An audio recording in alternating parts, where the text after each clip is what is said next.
नमस्कार, मी संकेत आणि आपण पाहत आहात मुंबई आउटलुकचा विशेष कार्यक्रम दिनविशेष। 13 जानेवारी 1966 हा दिवस पुणे आणि मुंबई या दोन महानगरांसाठी खास आणि महत्त्वाचा होता।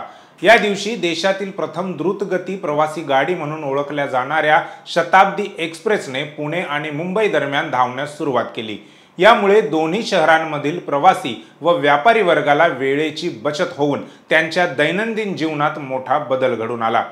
शताब्दी एक्सप्रेसने प्रवासाचे स्वरूपच बदलून टाकले। तत्कालीन सुविधांनी युक्त या गाडीत प्रवासी आरामदायक वातावरणात प्रवास करू लागले। पुणे आणि मुंबई या दोन महानगरांना एकमेकांशी अधिक जवळ आणण्यात या शताब्दी एक्सप्रेसने महत्त्वपूर्ण भूमिका बजावली। 13 जानेवारी 1949 रोजी जन्मलेले राकेश शर्मा हे भारताचे अभिमान आहेत। 2 एप्रिल 1984 रोजी ते अंतराळात जाणारे पहिले भारतीय बनले। तेव्हा ते जगातील 138वे अंतराळवीर होते। भारताच्या या ऐतिहासिक क्षणी राकेश शर्मा यांनी सोव्हिएत संघाच्या सोयुज T-11 या अंतराळ यानातून अंतराळाचे दौरे केले।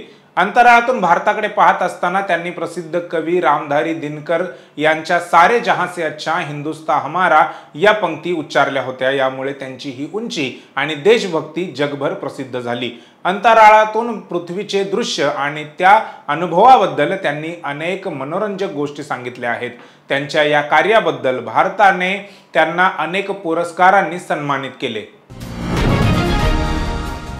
लॉर्ड्स क्रिकेट ग्राउंड आज जगभरातील क्रिकेट चाहत्यांसाठी एक पवित्र स्थळ आहे। लॉर्ड्स हे फक्त एक मैदान नाही तर क्रिकेटचे धर्मस्थळ आहे। 13 जानेवारी 1832 रोजी क्रिकेट जगतातील एक महत्त्वपूर्ण व्यक्ती थॉमस लॉर्ड यांचे निधन झाले। त्यांचा जन्म 23 नोव्हेंबर 1755 रोजी झाला होता। लॉर्ड यांना क्रिकेटच्या इतिहासात त्यांच्या एका महत्त्वपूर्ण योगदानासाठी ओळखले जाते। लॉर्ड्स क्रिकेट ग्राउंडची स्थापना 1787 मध्ये लॉर्ड यांनी केली होती। त्यांनी लंडनमध्ये एक छोटेसे मैदान विकत घेतले आणि तेथे क्रिकेट खेळण्यास सुरुवात केली। कालांतराने हे मैदान क्रिकेटच्या विकासात एक महत्त्वपूर्ण केंद्र बनले। लॉर्ड्स येथे अनेक ऐतिहासिक क्रिकेट सामने खेळले गेले आहेत आणि अनेक क्रिकेट रेकॉर्ड्सही तेथे निर्माण झाले आहेत। लॉर्ड्स क्रिकेट ग्राउंड आजही जगातील सर्वात प्रसिद्ध आणि प्रतिष्ठित क्रिकेट मैदानांपैकी एक आहे।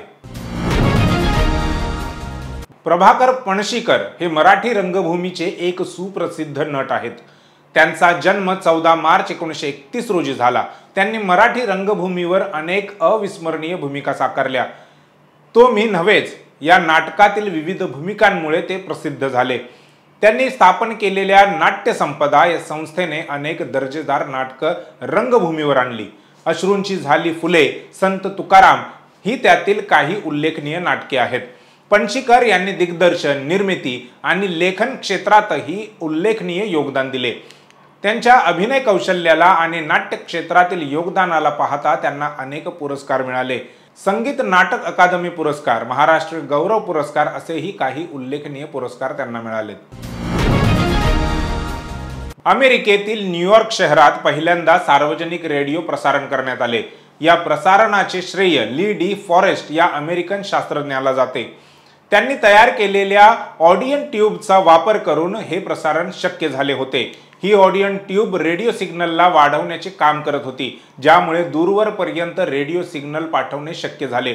या प्रसारणाचा काळ अवघा काही मिनिटे होता। यामध्ये फॉरेस्ट यांनी वायलिन वादक यांना वाजवताना रेकॉर्ड केलेले संगीत प्रसारित केले। या प्रसारणाचा थेट परिणाम लोकांवर झाला आणि त्यांना रेडिओ या नवीन तंत्रज्ञानाबद्दल उत्सुकता वाटू लागली।